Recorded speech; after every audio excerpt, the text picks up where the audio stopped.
শিক্ষার্থী আসসালামু আলাইকুম। এফএফসি ম্যাথ একাডেমি থেকে নবম দশম শ্রেণী চ্যাপ্টার অর্থাৎ অনুশীলনী 4.1 এর সূচক ও লগারিদমের সমাধান করো 17 থেকে 20 এর 17 নং অঙ্কটি পর্যায়ক্রমে সমাধান করছি। এখানে প্রশ্নে আছে 4 টু দি পাওয়ার x সমান 8। এখন আমরা এটা করব।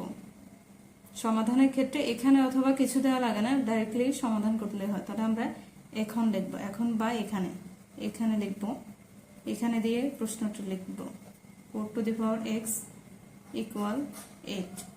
এখানে সলভ লিখছি আমি। এখন আমাদের এটা ভাঙাতে হবে। 2 এর উপর স্কয়ার দিলে 2 দুগুণে 4, তার উপর হচ্ছে কি আমাদের x, তার মানে হচ্ছে কি এক্সটা উভয়ের পাশে আছে, অর্থাৎ 2 দুগুণে 4 এর উপরে x আছে, এটা বোঝাচ্ছে। আর এখানে 8 কে আমরা ভাঙাবো, 2 এর উপরে কিউব দিলে হচ্ছে আমাদের 8 হয়। এখানে বা চিহ্ন দেই।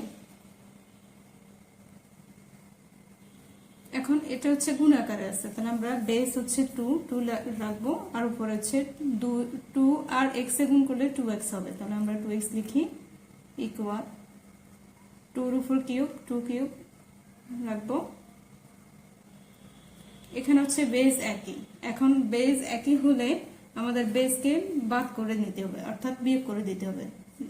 যেহেতু দুটো বেস একই, তাহলে আমাদের 2 থেকে 2 চলে গেলে থাকে 2x ইকুয়াল 3 থাকে। এখানে x এর পাশে 2 অর্থাৎ 2 গুণ আকারে আছে, তাহলে আমরা এখানে শুধু x লিখবো, x লিখে 3 লিখবো। আর x এর পাশে 2 গুণ আকারে আছে, এর সমানের এদিকে অর্থাৎ ইকুয়ালের এদিকে আসলে গুণ ভাগ হয়ে যায়, অর্থাৎ 2। তাহলে লিখতে পারি সুতরাং x সমান 3/2, এটাই आंसर, অর্থাৎ নির্ণয় সমাধান। x সমান 3/2 এটাও লিখতে পারে, আবার ব্র্যাকেটে आंसरও লিখতে পারি। তো আমি এখানে নির্ণয় সমাধান লিখব, এখানে লিখব বা आंसर। আমাদের পরবর্তী অঙ্ক হচ্ছে 18 নং। 2 to the power 2x plus 1 equal 128, অর্থাৎ 128 128। এখন এটাকে আমরা ভাঙাবো, বেস একই করার জন্য বেস বের করব। আর এই অঙ্কের একটা টেকনিক হচ্ছে কৌশল, এখানে 2 আছে ভিত্তি, এখানেও কিন্তু 2 করতে হবে। তাহলে আমাদের 2 দিয়ে এটাকে আমরা লসাগু করব, অর্থাৎ বিভাজ্য কিভাবে হবে ওইটা ট্রাই করব। তাহলে আমরা এটা লিখি আগে।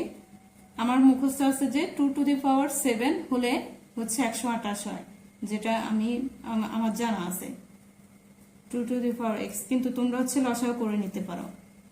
যেমন এখানে আমি 128 কে লসাগু করে নিই তোমাদের বোঝানোর জন্য।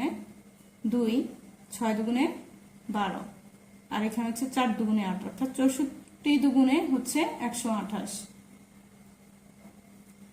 2 এখানে 3 32 দুগুণে 64, এখানে আবার 2 দিলাম 16 দুগুণে 32, 2 দিয়ে 8 দুগুণে 16, আবার 2 দিয়ে 4 দুগুণে 8, তারপর হচ্ছে 2 দুগুণে 4। তাহলে হচ্ছে 2 কয়টা, 1 2 3 4 5 6 7। আমি 2 টু দি পাওয়ার 7 অর্থাৎ 2 7টা। আমরা সূচক করার জন্য এই পদ্ধতি করছি, যাতে বেসটা 2 থাকে, 2 কয়টি তার উপরে 7, অর্থাৎ 2 7টি মানে হচ্ছে আমাদের 128।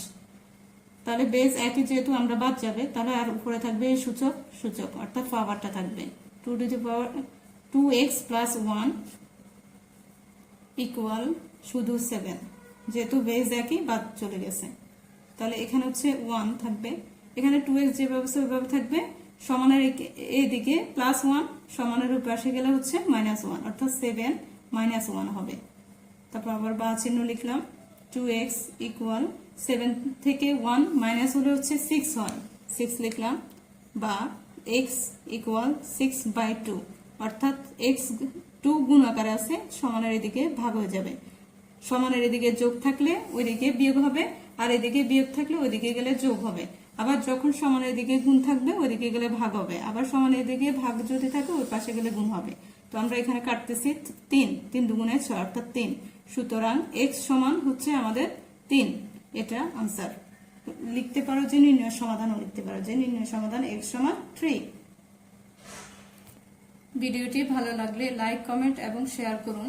এমন আরো গণিতের ক্লাস পেতে এফএফসি ম্যাথ একাডেমি চ্যানেলটি এবং এফএফসি ম্যাথ একাডেমি পেজটি ফলো দিন। ধন্যবাদ।